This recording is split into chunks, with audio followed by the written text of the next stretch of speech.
Toby and Henrietta are enjoying their new job on the island of Sodor, but they do look old-fashioned and need new paint. James was very rude whenever he saw them.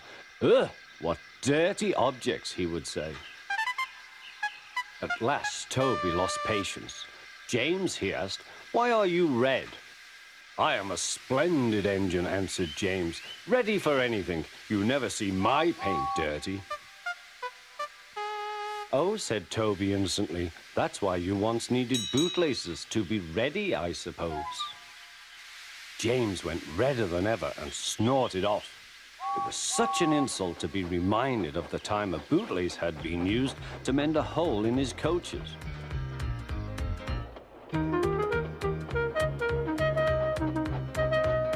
At the end of the line, James left his coaches and got ready for his next train. It was a slow goods, stopping at every station to pick up and set down trucks.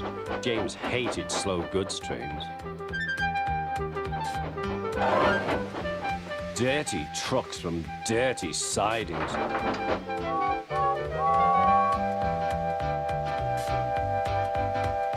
Blech!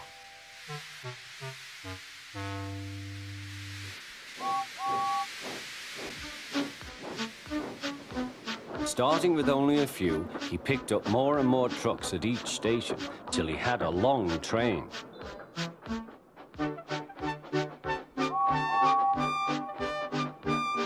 At first, the trucks behaved well, but James bumped them so crossly that they were determined to pay him back.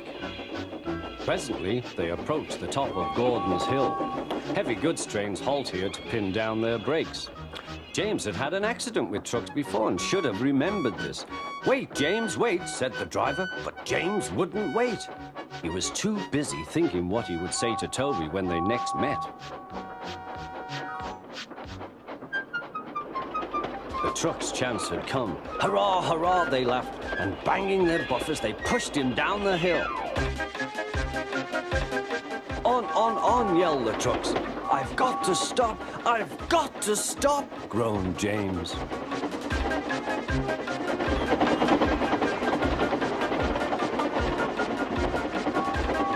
Through the station they thundered.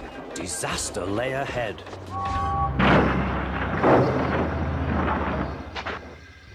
Something sticky splashed all over James.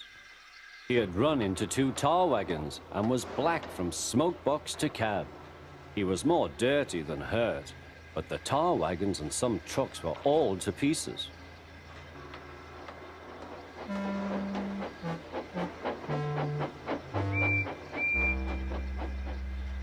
Toby and Percy were sent to help and came as quickly as they could. Look here, Percy, exclaimed Toby. Whatever is that dirty object? That's James, didn't you know? It's James's shape, said Toby. But James is a splendid red engine, and you never see his paint dirty. James pretended he hadn't heard.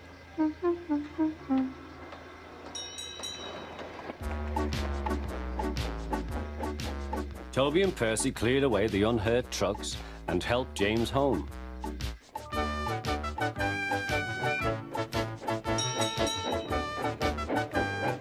The fat controller met them. Well done, Percy and Toby. He turned to James. Fancy letting your trucks run away. I am surprised. You're not fit to be seen. You must be cleaned at once. Toby shall have a new coat of paint. Please, sir, can Henrietta have one too, said Toby. Certainly, Toby. Oh, thank you, sir. She will be pleased.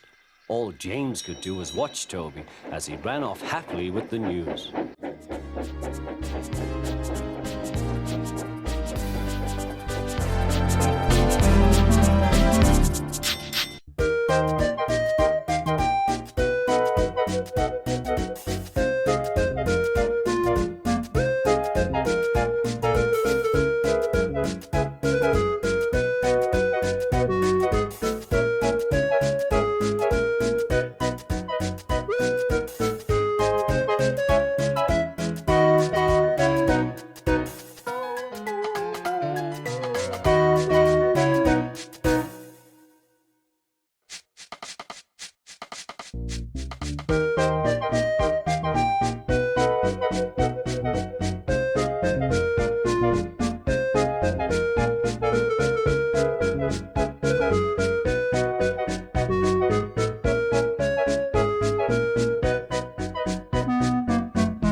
It was Christmas on the island of Sodor. All the engines were working hard. Thomas and Toby were busy carrying people and parcels up and down the branch line. Everyone was happy.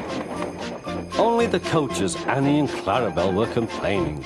It's always the same before Christmas, they groaned. We feel so full, we feel so full. Oh, come on, said Thomas. Where's your festive spirit? Christmas Day is almost here. By the side of the track was a lonely little cottage with a familiar figure waving to them. It's Mrs. Kindly, whistled Thomas. Peep, peep, Happy Christmas. Thomas always felt better for seeing her. Christmas just wouldn't be Christmas without Mrs. Kindly.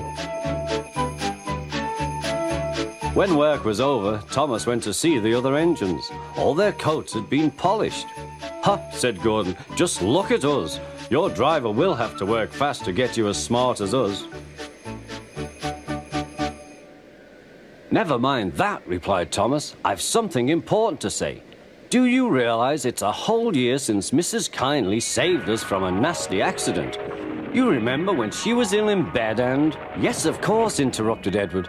You told us how she waved her red dressing gown out of her window to warn you about a landslide ahead. And you and Toby gave her presents, Percy joined in. And the Fat Controller sent her to Bournemouth to get better. But, said James and Henry together, the rest of us have never thanked her properly. Exactly, said Thomas. So now I think we should all give her a special Christmas party. Everyone was getting very excited, and the drivers felt sure that the Fat Controller would agree, as indeed he did. The engines were all busy making plans when silence fell. The Fat Controller had bad news. The weather's changed badly. Mrs. Kindly is snowed up. Toby says he'll help to rescue her. You must help too, Thomas. There's no party unless you do. Thomas hated snow, but he said bravely, I'll try, sir. We must rescue her. We must. There's a good engine. You and Toby will manage splendidly. Thomas charged the snowdrifts fiercely.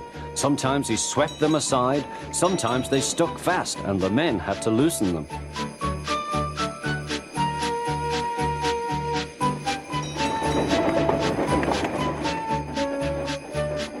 But at the cutting near the cottage, they could go no further. Look at that, exclaimed Thomas's fireman. Peep, peep, peep. Here we are, whistled Thomas. An answering wave came from an upstairs window. Then they heard a familiar sound.